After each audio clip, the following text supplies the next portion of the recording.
Well, I don't know about you, but it's been pretty cold in real life where I'm at. So I felt inspired to do a Minecraft build about people who really knew and know about the cold, and that's the Inuit. Hello, this is Harold Halfdan, and welcome to Archaeological Minecraft. I'm a former archaeologist who enjoys playing Minecraft and thought it'd be fun to combine the two.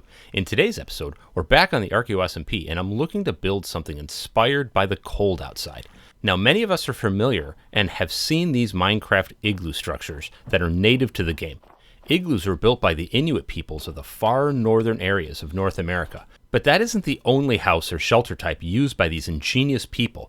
And so in today's episode, we're going to build some early Inuit house types and talk a bit about the history of the Inuit people who survived and thrived in some of Earth's harshest and coldest environments. Beginning around 200 AD, for reasons that aren't fully known, a culture from the Bering Strait region of Siberia and Alaska was starting to develop. These people lived in semi-subterranean houses with cold trap entrances and had developed a new technological toolkit such as open skin boats and at some point along their development, the utilization of dog sleds. They used these technologies to hunt marine mammals like walrus, seals, as well as fish and whales. This culture is called the Thule, although that name is a bit of a misnomer as it wasn't their name for themselves. That's the name that was given to them by early scholars. Thule was the Greeks' and then later the Romans' name for the northern cold snowy regions way to the north, perhaps originally meaning either Scandinavia or perhaps maybe the Hebrides, Orkneys, or even Iceland. And yes, the ancient Greeks had a vague understanding of those places. There's an account of a Greek explorer named Pytheas who recorded a voyage to the British Isles in the 4th century BC and wrote of a land with shifting polar ice to the north of the British Isles named Thule. In any case, that name for that area or peoples who lived far to the north is where that name comes from. The people we're talking about today were the prehistoric ancestors for the modern Inuit people and culture. So perhaps a more accurate name for that early culture would be Proto-Inuit or Early Inuit. Okay, back to the history of the Thule culture, or who I think I'm just going to call the Early Inuit from here on in the video. So they started developing around 200 AD, as I said, and by 1000 AD, their culture was firmly established and rapidly started expanding across into what's now the region of northern Canada, displacing the Dorset culture who were living there previously. And we're not going to go really into the Dorset culture too much, but they were a culture that didn't seem to have used dogs or hunted land animals and existed on hunting seal or other marine mammals through ice holes and were completely displaced by the early Inuit to such an extent that their genetic markers can't be found within Inuit populations. There are a lot of theories as to why the Inuit started expanding and migrating to the east, with some saying that due to their newly developed technological toolkit, they could quickly hunt through seal and other prey animals and had to expand further and further eastward to find new hunting grounds. Another theory points to them migrating in pursuit of bowhead whales, which were present at that time in large numbers.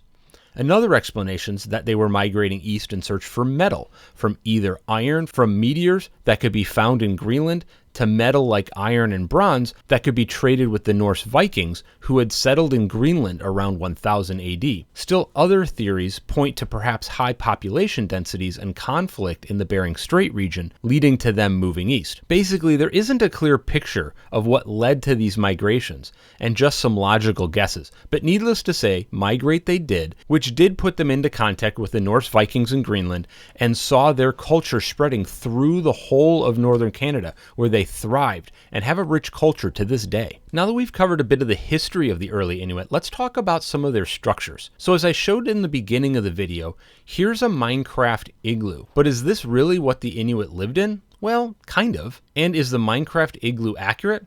Well, kind of again. If I'm being honest, it isn't that bad, but I think I can improve on the igloo design here a bit to make it more accurate. So let's start there, and then let's loop back to the Minecraft igloo to see how it compares. The word igloo simply is the term for dwelling in the Inuit language, and while we maybe know it as a house made of snow, the word isn't restricted to just that meaning, and includes Inuit houses and dwellings made of other materials too.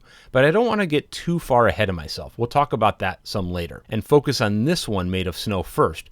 And for simplicity, I'm just going to refer to this snow block dwelling as an igloo. Igloos come in different sizes, from small temporary structures sized to house a hunting party for a couple of nights, to medium-sized structures that were semi-permanent, mostly used by a family in the winter season, when were about 3 to 3.5 meters high and 3 to 5 meters in diameter. So a bit smaller than a standard Minecraft igloo, but not by much. Communities often lived in these semi-permanent winter snow igloos together in groups, which helped survival in the cold climates and harsh environment. They would also build larger sized snow igloos that could house up to 20 people and could have several smaller igloos attached together by way of tunnels interconnecting them, with one large igloo as a common access area like a community room with the access to the outside. Igloos were constructed by using a special kind of snow that wasn't either too wet nor too dry and could be cut into blocks and shaped to angle the walls inward at about 15 degrees of slope,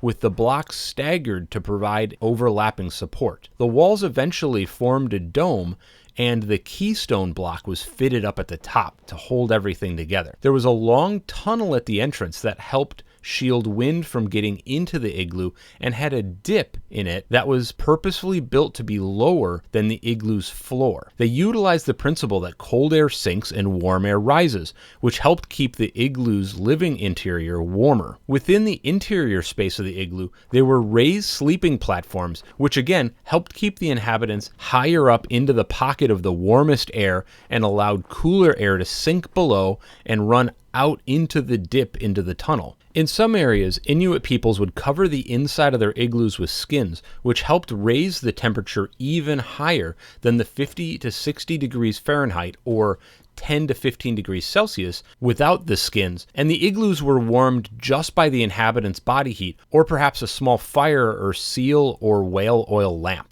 The inside being above freezing also helped over time make the igloo even more stable and secure, because the walls would get hot, allowing them to melt just a bit, and then colder, causing them to freeze and then really bind everything firmly together. There was a small window to allow some light in, and then also in the wall up near the dome's top was a fist-sized hole poked through the wall to allow in fresh air for ventilation. The whole thing is really quite ingenious. Okay, now that we've built our snow igloo in Minecraft, let's take another look at the Minecraft igloo. You can see the shape looks pretty good, and the size isn't too far off from a medium-sized single-family igloo. The tunnel's about right, although it doesn't contain the dip or slope in the floor to catch the cool air or let the cool air run out of the entrance tunnel. Also, on the inside, there aren't any sleeping platforms or raised areas. The crafting table and furnace I can forgive, because there really isn't anything smaller and nothing quite like a small oil lamp. The bed maybe should have been a brown variant to make it look more like the covers or skins, but in general, I think the Minecraft igloo's pretty good. Although, igloos wouldn't have had a secret passage to dungeons in them with locked up villagers like this one does. Okay, moving away from the snow igloo and to another early Inuit dwelling. This next structure is from an Inuit site on Somerset Island in the far north, west of Greenland and the Baskin Islands, and dates to around 1200 to 1400 AD. This is House 38, which was excavated at this site here, which I'm just going to put the name of up on screen, because I'm not going to pronounce that right, and I couldn't find a good pronunciation guide for it. So if any of you watching this know how to pronounce that, please feel free to let me know in the comments. I'm very curious. In any case, House 38 at this site was part of a winter camp that was returned to year after year, and part of a large community of more than 50 houses. It was made of sod and contained whale bones as part of its structure, specifically from the bowhead whale. The entrance, as discussed previously with the snow igloo, was a long entrance tunnel and was around 2 meters wide. On either side, it contained an alcove along the side of the tunnel, which was used for storage. At the end of the entrance tunnel was a lintel to demarcate the entrance from the living area.